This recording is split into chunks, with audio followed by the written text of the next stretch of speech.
Donc, nous sommes avec notre invité Nicolas Baudin des Blackhawks de Chicago qui a bien voulu accepter l'invitation qu'on lui a tendue. Présentement au camp euh, d'entraînement des Blackhawks. Nicolas, ça va bien? Oui, ça va bien, merci.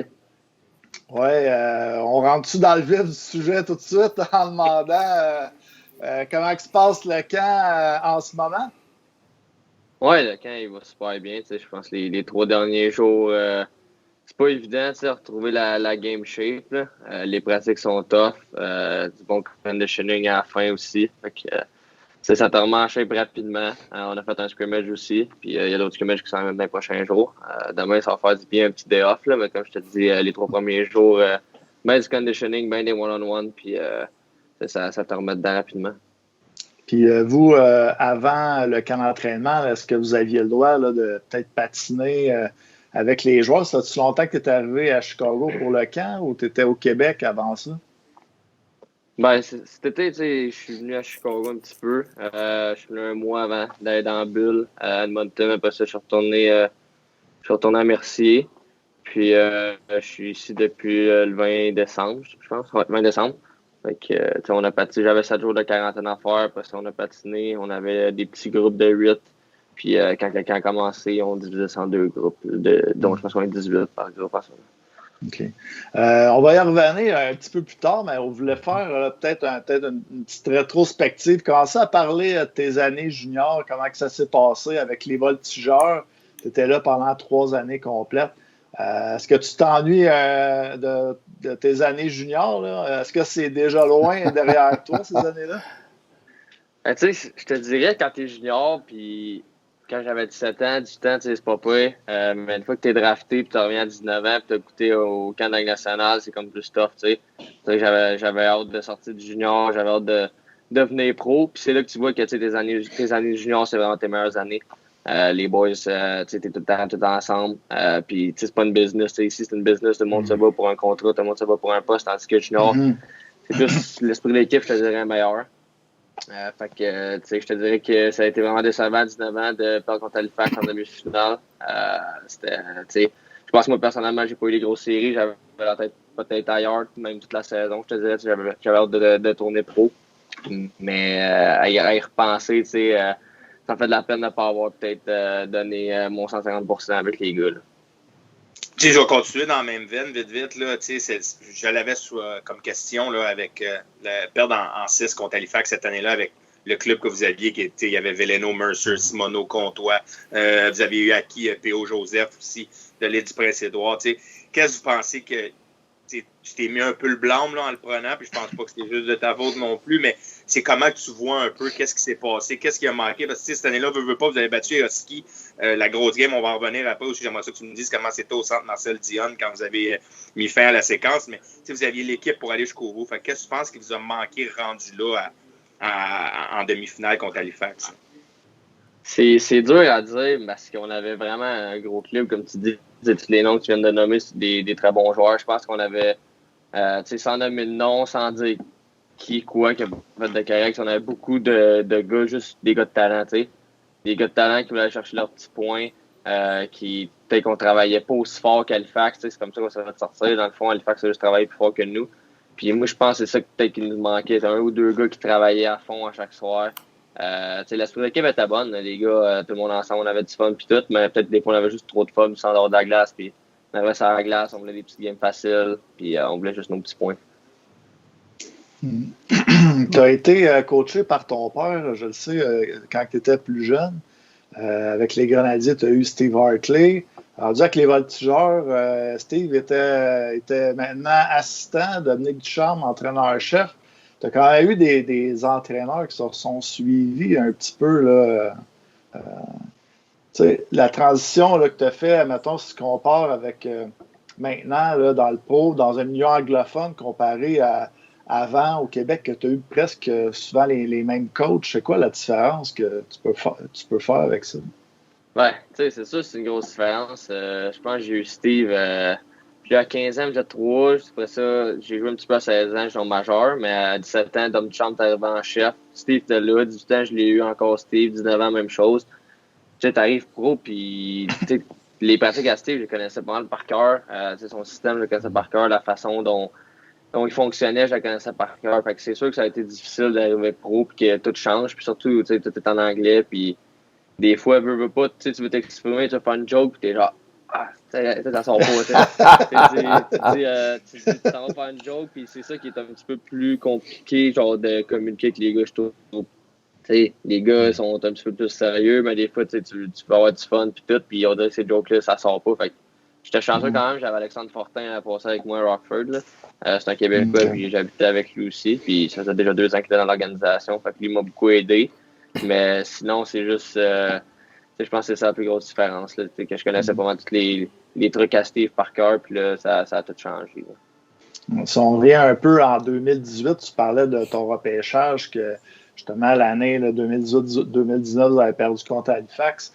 Mais en 2018, tu t'es fait repêcher par les Blackhawks. Puis si on regarde là, la liste ISS, tu étais classé 83e. Cette année-là, finalement, tu es sorti 27e. Donc, qu'est-ce qui fait que, d'après toi, les Blackhawks t'ont choisi au 27e rang?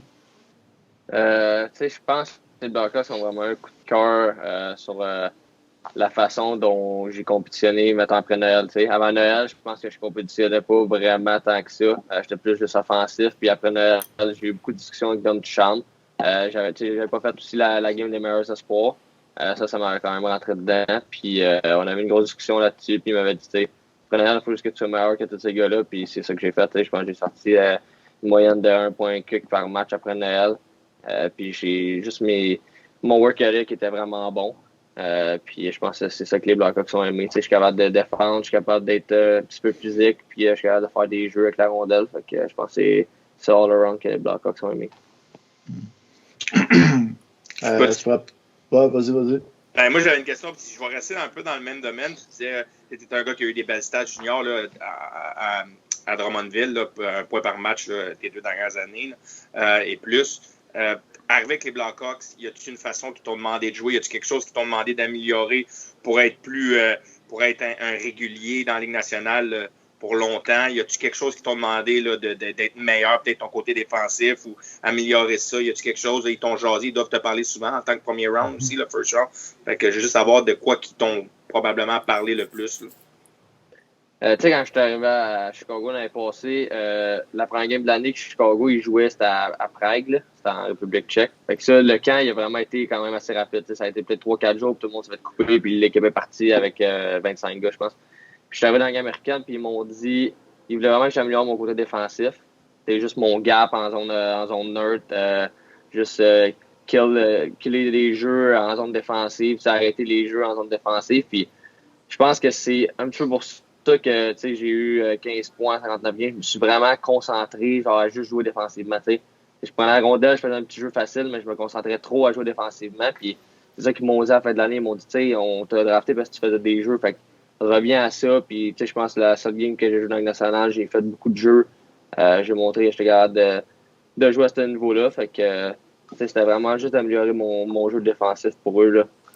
Parle-nous un peu de ce match-là. Moi, j'essayais de suivre ça un petit peu, là, la fierté châteauguoise. Là. Moi, j'étais un gars de Châteauguay.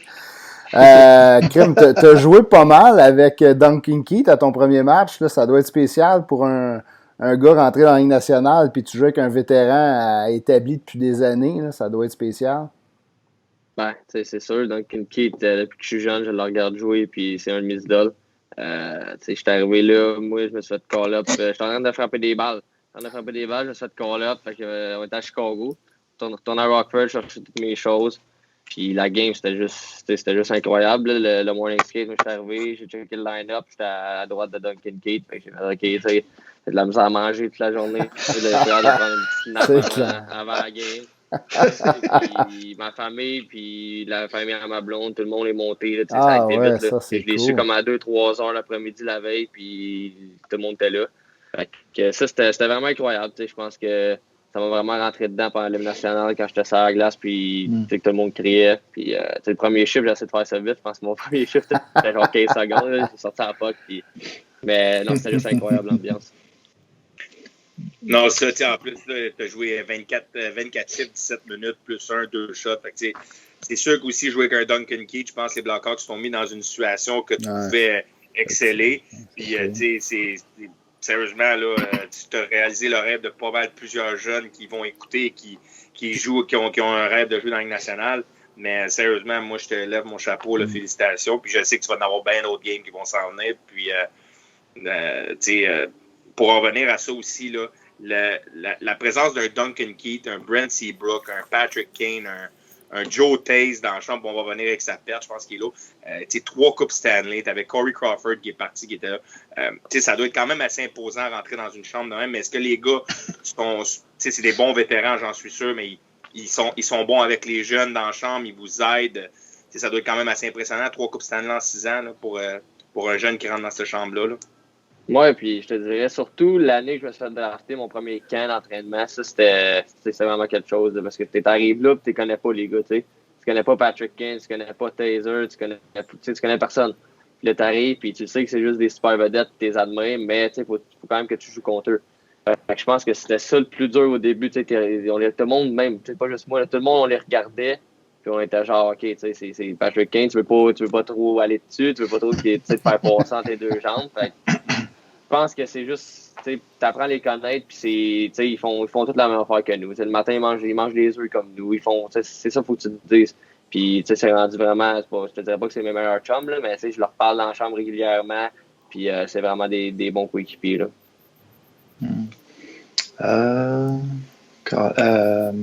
Caroline, j'ai perdu ma question. Aussi, quand tu es arrivé à ton premier camp, là, j'ai vu dans une entrevue avec Coach Heidi de Dominique Ricard, je pense, que quand tu es arrivé à ton premier camp, les Européens, tu trouvais qu'il y avait beaucoup de mains, beaucoup de skills, puis que ce côté-là était beaucoup développé. Ton premier camp, tu considères-tu que tu as frappé un mur ou... Ben, je te dirais que tu ne sais pas à quel point il y a beaucoup de bons joueurs jusqu'à temps que tu arrives dans un camp de Ligue nationale. Je pense qu'on était peut-être une trentaine, une quarantaine dans ce camp-là. Puis tu connais pas un gars, là. Tu sais pas c'est qui les joueurs, puis c'est tous des bons joueurs. Puis tu te dis, OK, puis surtout les Européens, je trouvais que leur coup de patin, ils étaient tous beaux. Ils étaient tous beaux, il y avait tous des skills, ils faisaient tous des jeux. Fait, tandis que dans le junior majeur, tu vois, les gars ils ont moins de skills, leurs patins sont un petit peu moins bons, c'est plus du dump and chase un peu. Fait je trouvais que le hockey, peut-être en Europe, il était un petit peu plus beau que nous, junior majeur. Puis tu parlais de tous les joueurs là, avec qui tu as joué, mais tu as eu aussi Joël Canville là, à tes premiers camps qui était là. C'est comment que tu l'as trouvé comme entraîneur? Ben, tu sais, je l'ai pas eu longtemps. Je l'ai eu une game pré-saison à Détroit, puis juste la façon dont il parle, tu sais, c'est juste... Tu sais, t'as comme... Ouais, il impose le respect, là. Il impose juste... Exactement, il impose le respect, puis... je peux pas t'en dire beaucoup sur ce monsieur-là parce que je l'ai pas eu longtemps, mais ça a l'air d'un bon entraîneur, puis comme tu dis, il impose vraiment le respect dans la chambre. Puis si on parle du nouvel entraîneur, Jeremy Colleton, comment que ça se passe avec lui? En plus, c'est un jeune coach. Mm-hmm. Non, Jérémy, il est excellent. Je pense qu'il est vraiment, vraiment, vraiment bright. Il voit la game d'une belle façon. Il veut que les gars ils jouent avec la rondelle. T'sais, il veut pas que ça soit du flafla, il veut pas que ça soit des chips dans la boîte puis qu'on parte. Là. Il veut que ça soit du tape-to-tape puis que ça joue vraiment au hockey. Fait que je pense que les gars sont vraiment contents. Puis, je pense que c'est un coach qui aime laisser ses joueurs aller. Fait que comme un gars pour moi, il me laisserait aller offensivement. Il me laisse essayer des jeux. Puis c'est sûr que quand tu fais un turnover, il veut que tu reviennes puis il veut que tu compites défensivement, mais il laisse pas mal le champ libre à ses joueurs pour faire des jeux offensifs. Tu as joué ta dernière game, la dernière game de la saison l'année dernière, ta première en carrière. Puis après ça, il y avait la bulle. Tu étais avec les Black Aces. Comment que ça s'est passé? Dans la bulle, vous étiez à Edmonton, je pense. Oui, exact. On était à Edmonton. Je te dirais que c'est une expérience assez spéciale. Tu vois les gars qui jouent à chaque soir, puis nous, on pratiquait le matin. On fallait tout le temps être prêt, fait qu'on patinait beaucoup, on faisait du conditioning. On essayait d'être prêt si un des joueurs avait à rentrer dans une game. Mais c'était vraiment une belle expérience de pouvoir voir toutes les autres games aussi. Pas juste les games des Blackhawks, on pouvait aller voir des Kyle McCarr jouer avec Colorado, n'importe quoi. Là. Cool. Toutes les games qu'ils jouaient, on pouvait aller les voir. Fait que c'était vraiment une belle expérience. Comment ça se passait? L'hôtel, j'imagine que toutes les équipes avaient un étage, je pense. Ouais, c'était pas mal. Il y avait 2 hôtels, dans le fond. Puis il y avait, je pense, comme les 4-5 premières équipes étaient dans le meilleur hôtel, puis les autres équipes dans l'autre hôtel. Puis je pense qu'il y avait 1 ou 2 floors par équipe. Puis il y avait comme des gates, là, puis tu marchais pas aller à l'aréna, puis le monde n'avait pas le droit de passer. Il y avait plein d'agents de sécurité, puis c'était vraiment bien fait pour vrai. C'était sûr que si tout le monde arrivait dans la bulle, pas de cas positif, c'est sûr qu'il allait jamais en avoir. Fait que c'est ça qui est arrivé. Il y avait des buffets de bouffe puis tout ça. Ouais. À chaque jour, c'était pas mal la même bouffe. Mais tu sais, t'avais du steak, t'avais du saumon, t'avais du poulet, t'avais tout ce que tu voulais. Fait que tu fais ce que tu voulais. Puis non, c'était vraiment bien fait. Il y avait déjeuner, dîner, souper. C'est vrai, il y avait des équipes qui avaient été gâtées, on en avait entendu, puis d'autres moins, vous autres, parce que vous étiez dans. C'est vrai, ça avait chialé. Non, nous, on était vraiment dans les bonnes équipes pour vrai. Je pense que Chicago, tu sais, justement, d'histoire, c'est une équipe, ils prennent pas ça à le genre. C'est pas une équipe qui est cheap avec ses joueurs. Ils vont vraiment te donner toutes les ressources pour être à ton meilleur, puis c'est ça qu'ils ont fait dans le bulle. Ouais, c'est ça, parce que j'avais vu à la Poche Bleue, Mané avait parlé Louis Domingue, comme quoi que Mané, dans l'hôtel à Edmonton, il n'y avait plus d'air conditionné, puis il y avait des fans, eux autres, dans la chambre. Ça, c'est vrai, par exemple. Ça, c'est vrai, parce que nous, on était dans le même hôtel, puis Louis, je l'ai vu comme 2-3 fois, là. Fait que ça, c'est vrai, par exemple, qu'on avait des fans, puis à un moment donné, leur climatiseur a lâché, il faisait chaud. Et j'ai vu qu'il y avait eu des simulateurs de golf. Vous aviez quand même, je sais pas, c'était-tu par équipe, ça? C'est-tu les équipes organisaient de quoi pour qu'au moins vous puissiez jouer à faire d'autres choses que juste le hockey, là, vous changez d'idée un peu, là? Ouais, mettons, à l'hôtel, on avait comme une loge, là, dans le fond. Puis c'est là qu'il y avait toute la bouffe, il y avait une table de ping-pong, il y avait comme je sais pas si c'était un Xbox ou je m'en rappelle plus, là. Puis à l'aréna, il y avait une autre loge où tu pouvais regarder la game. Puis il y avait aussi un simulateur de golf avec une table de ping-pong puis un autre Xbox. Fait qu'au moins, ça donnait des trucs à faire un petit peu. Là. On s'est texté un petit peu là, pour une entrevue pendant que tu étais dans la bulle. Puis tu avais demandé à l'équipe, tout ça. Puis les Blackhawks voulaient, toutes les équipes, je pense, c'était comme ça, que les joueurs, ça soit juste dans les conférences de presse officielles. Est-ce que c'était pour, dans le fond, vous garder focus sur la game plus de ce côté-là ou? Je pense que c'était plus juste parce qu'on était dans la bulle, tu sais. Je pense qu'ils voulaient peut-être pas que vous posiez des questions sur comment c'était, qu'est-ce qu'il y avait, qu'est-ce qu'il y avait pas, des affaires comme ça pendant qu'on était dans la bulle, là. Je sais pas si j'avais demandé aux Blackhawks, puis ils voulaient pas dans ce temps-là, mais maintenant, rendu là, vous savez pas mal tout ce qu'il y avait dans la bulle, toute la sortie là. Fait que, moi, j'ai une question, j'en ai deux, je vais en poser une, puis l'autre question, je vais revenir après, mais ma première question, c'est par rapport à cette année, le camp d'entraînement. On connaît, il y a eu la bulle. Dans la bulle, c'était plus facile parce qu'ils contrôlaient vraiment tous les joueurs qui ne pouvaient pas sortir. Les cas de COVID n'allaient pas exploser. Là, maintenant, vous revenez dans un camp d'entraînement, tu reviens quand même à la maison ou à l'appartement ou à l'hôtel, peu importe t'es où. Y a-t-il des restrictions que comme exemple, les Blackhawks de Chicago vous ont dit, c'est sûr que tu vas faire ton épicerie. Il y a des gars qui ont des enfants, les enfants vont en garderie. C'est-tu vraiment... les organisations vous ont dit, faites plus attention, vu que vous n'êtes pas dans une bulle, y a-t-il des restrictions, y a-t-il des choses que tu n'as pas le droit de faire, juste pour que on comprenne un peu ce qui se passe, parce que veut pas, le COVID existe encore et il est là pour rester, là, fait que juste comme ça, c'est pas comment ça se passe exactement. Ouais, je te dirais que t'as pas le droit d'aller nulle part, tu peux aller faire ton épicerie, même moi j'étais à l'hôtel, j'ai pas de place à Chicago, puis on a comme une petite liste dans notre chambre qu'on peut donner à l'hôtel pour qu'il fasse notre épicerie pour nous. Mais à l'aréna, c'est un test COVID à chaque jour. Puis ils ont le résultat, c'est comme des tests rapides, je pense. Là. Ils ont le résultat en dedans de. Je peux pas dire combien de temps, mais ils l'ont quand même assez rapidement parce que c'est à chaque jour.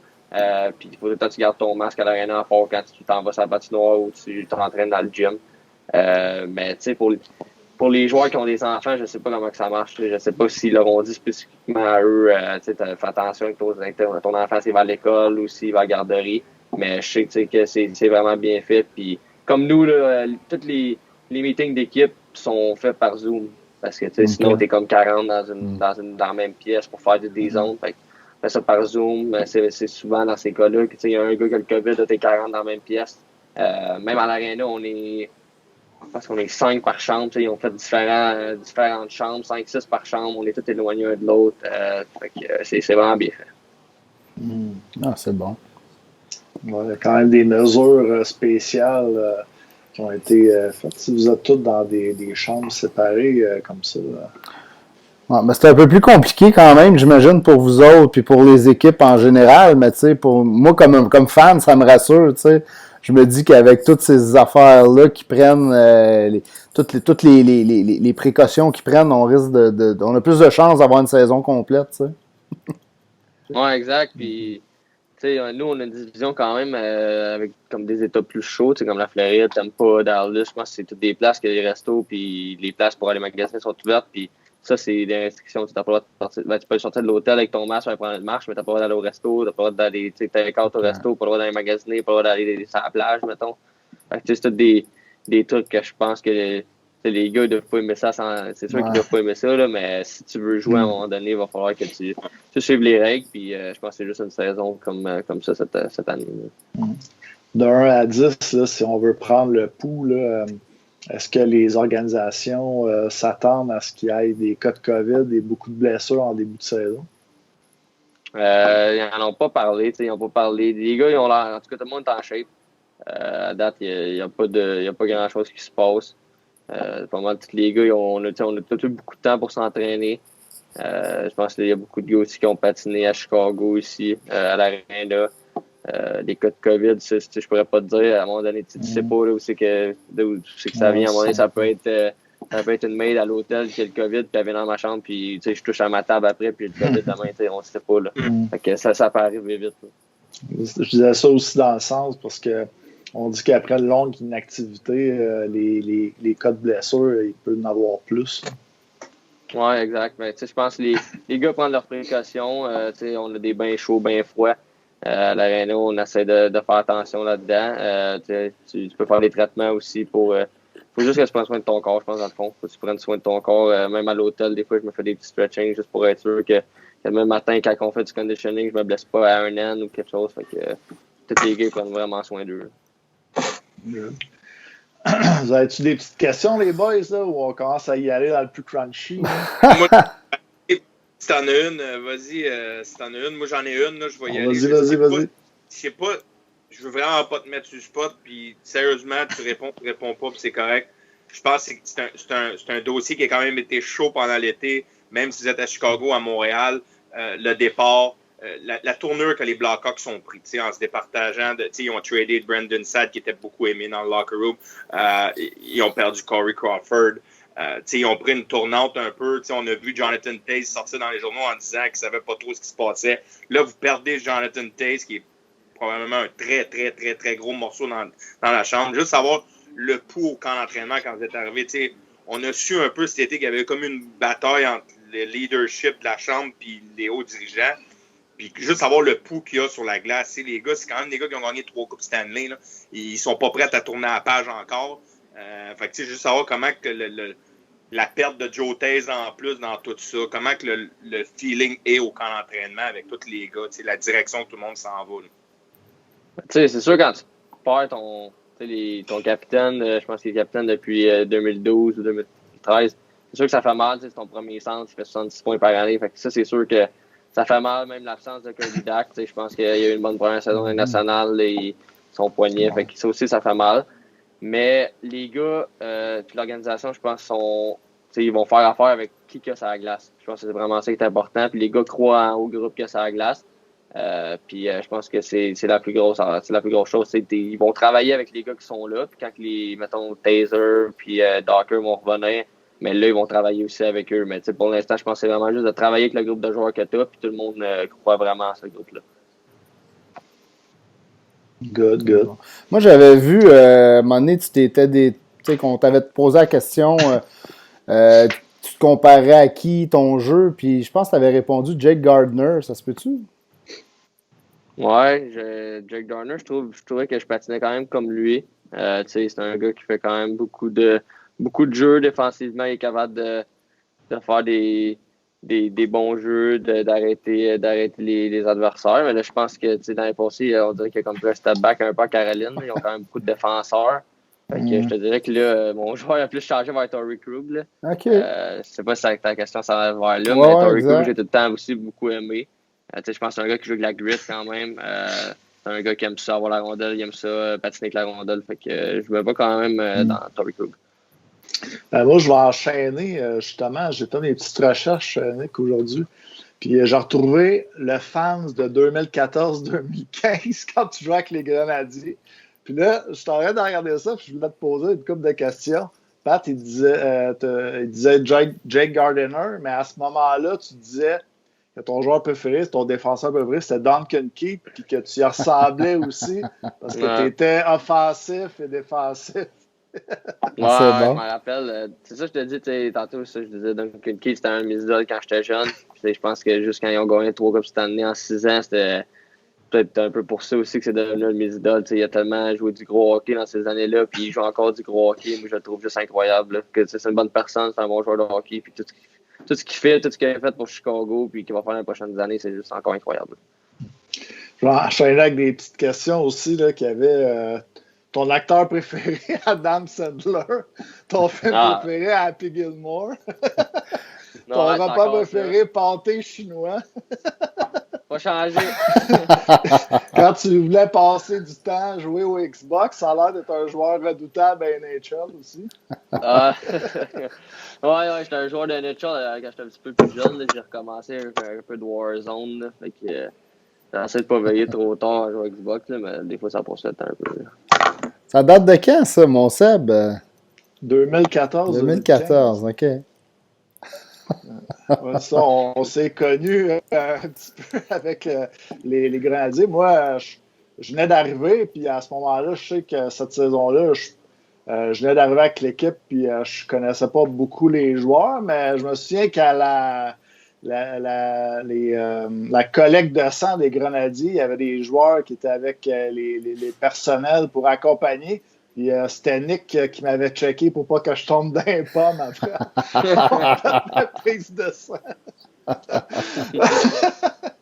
Mais on peut peut-être y aller là, avec des questions crunchy, mais quand même qui se posent. Là, on ne veut pas te mettre sur le spot. Je sais que Tifu, t'en avais une bonne. Ben, sérieusement, moi, j'ai fait le tour. Tu as joué, tu te souviens, là, Félix Lauzon que tu as joué avec à Drummondville, qui est un gars que je joue semi-pro avec. Puis, sérieusement, à force de te connaître, je te connaissais pas avant. On a joué dans un tournoi cet été, un moment. Là, 2 étés, je pense, on a joué contre au 3 contre 3 à l'Arena Guimont. Il y avait un petit tournoi, tu étais là. Oui. J'ai parlé à Félix aujourd'hui, puis il m'a dit, je vais te dire, ben franchement, j'ai pas d'histoire sur Nicolas, juste que c'est un bon Jack. Pour de vrai, apprendre à te connaître en ce moment, c'est vrai que tu es un bon Jack.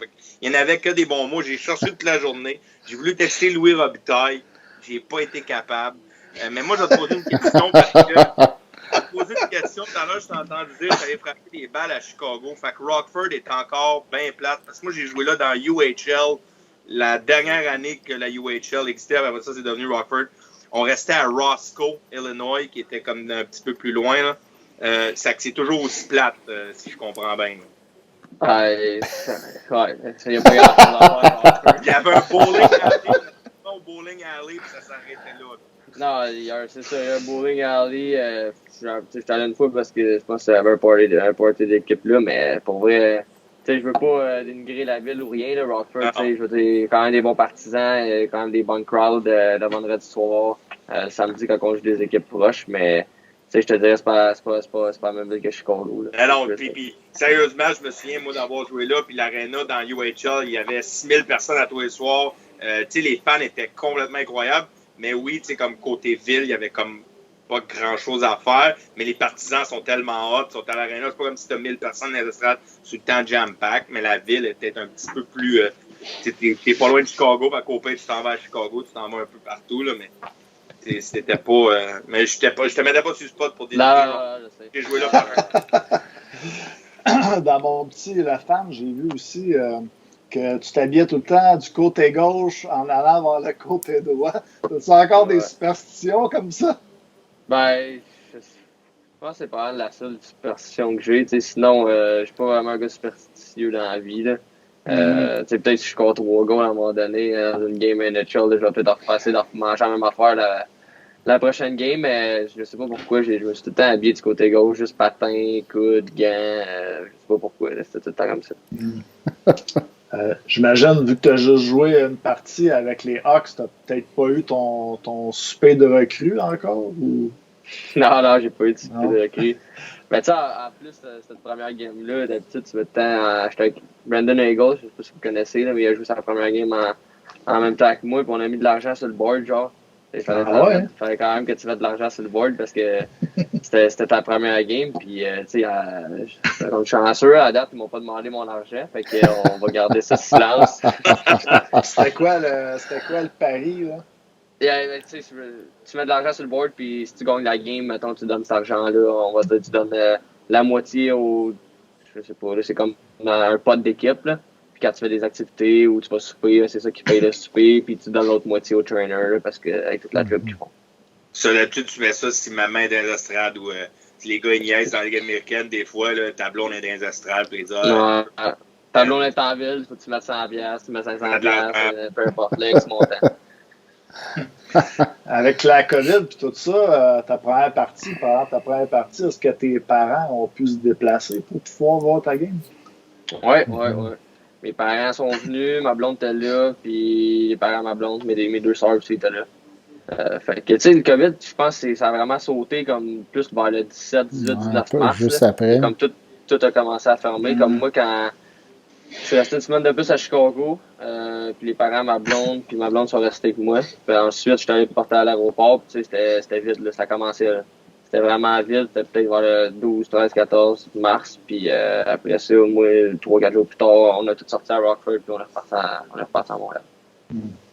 Juste à temps, à double comme on dit. Ouais, exact. C'est clair. Dans ces circonstances-là, pour revenir pendant qu'on en parlait, est-ce que les Blackhawks prennent soin de toi de ce côté-là? Tu sais, exemple, c'est ton premier call-up, je sais pas, tu disais que tu étais en train de frapper des balles, je sais pas quelle heure qui était, fallait que tu te retournes vite, tu sais, y ailles-tu pour que ta famille vienne ou tes parents, c'est 16 heures pareil, là, Chicago, Châteauguay, Brossard, moi je viens de Brossard.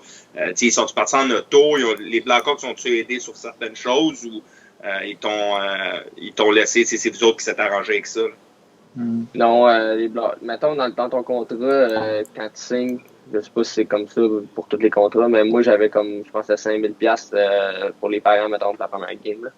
Okay. Dès que j'ai reçu, mettons, le call-up, il y a une personne de l'organisation qui m'a appelé, m'a contacté, il a dit combien de personnes de la famille qui viennent, 4 personnes, parfait, et 4 billets d'avion dans 30 minutes, c'était fait, c'est la limousine qui les pogne de l'aéroport à Chicago à l'hôtel, downtown, un des bons hôtels, tout est payé. Après ça, c'était pour 2 nuits, après ça, t'as la limousine qui ramène à l'aéroport, puis fait que c'est vraiment, c'est incroyable le service qu'ils ont eu, là, tout était payé de A à Z. La grande classe. Je sais pas, tu sais, rendu, continue dans ce sujet-là, là, parce que je veux savoir, tu sais, rendu là, 11 mars, qui est la dernière game de l'année, tu as eu une bonne année pareil avec tes 19 points, ça a super bien été, tu dis que tu t'es amélioré défensivement, tes cuisses, ils ont dit, rendu le 11 mars, ben, le 10 mars, tu frappes des balles à Chicago, puis dans ta tête, tu dis, comment ça, je l'ai pas eu ma game encore? Puis là, elle arrive tôt ou tard. Ça commençait sûrement à te tracasser, veux pas, la saison achevait.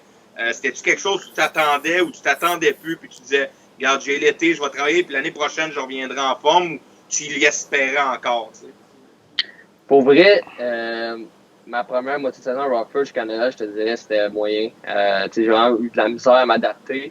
Quand je suis revenu à Noël, ça fait du bien de voir ma famille, ma blonde. Je veux pas, j'étais à Drummond, j'étais à 1 heure de chez nous. Fait que je les voyais à chaque semaine. Puis ça a vraiment été tough. Puis en retournant après Noël, c'est comme là que j'ai recommencé à avoir du fun à jouer au hockey, puis à faire des jeux. Puis j'avais juste du fun à l'aréna. Puis je veux pas, je connaissais plus les gars, je connaissais plus les coachs, je connaissais comment ça fonctionnait. Fait que c'est pour ça que j'avais du fun maintenant. Mais on dirait je pensais pas à avoir un call-up, tu sais. Je savais que je jouais bien, mais je pensais même pas au call-up. Puis quand j'ai vu que c'est le GM de Rockford m'a appelé, j'ai dit, oh, ok, tu sais, il t'appelle pas pour rien. D'habitude, il t'appelle pas, il m'a jamais appelé. Là. Fait que je dis, ok, il va peut-être me faire call-up, tu sais, je sais pas. Fait que quand je me suis fait call-up, j'étais vraiment surpris. J'ai même appelé mon père, il dit, arrête de me niaiser, tu sais. Non, je te dis, je suis call-up, là, il va falloir que tu viennes demain, pis tout. tout. Puis là, ça a commencé, tu sais, le cœur, bon, il pompait, puis ça a pas arrêté jusqu'à la fin de la game.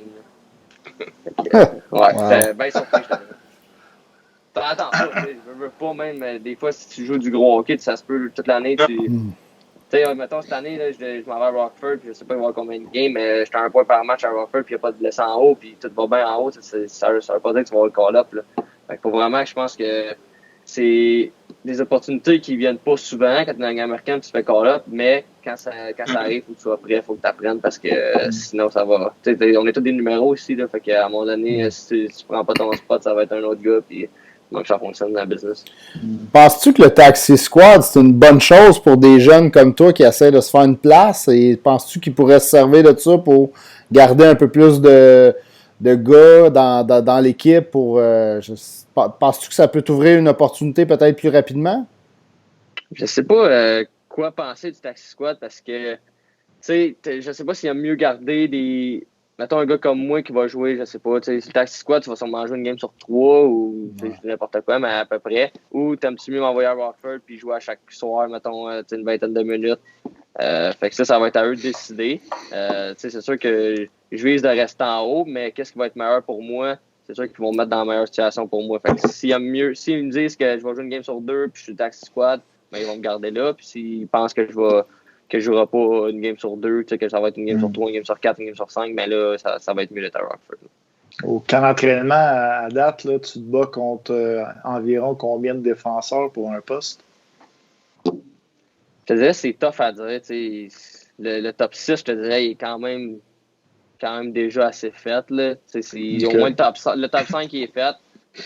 6, 7, 8, je pense que ça peut être n'importe qui. Là. Fait que ça va dépendre de eux, qu'est-ce qu'ils pensent. J'ai quand même juste 21 ans, je suis encore jeune, je suis un des jeunes défenseurs au camp.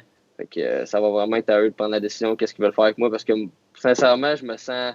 J'ai pris du coffre cet été, je me sens plus rapide, puis c'est sûr que à jouer avec des bons joueurs comme qu'on a à Chicago dans la nationale, c'est sûr que si je joue là toute l'année, je vais juste m'améliorer, puis je pense que je vais être capable de jouer là. Mais ça va être la meilleure affaire pour moi, ça va être à eux de décider.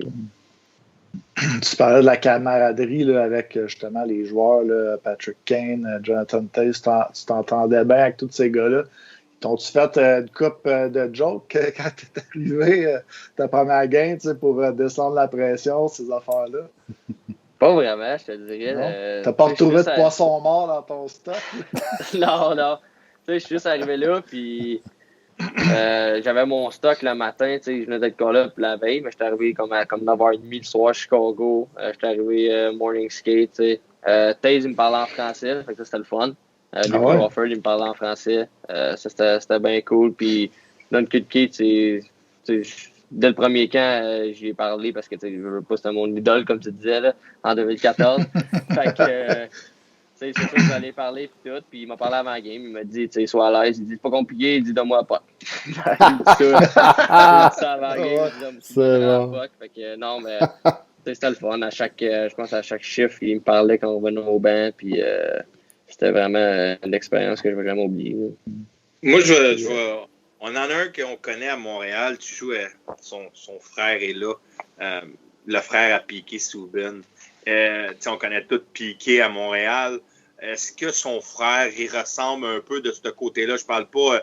on sait qu'il n'est pas comme Piqué. Là. Piqué, quand même, il est impliqué dans tout. Puis Malcolm commence sa carrière à apparaître.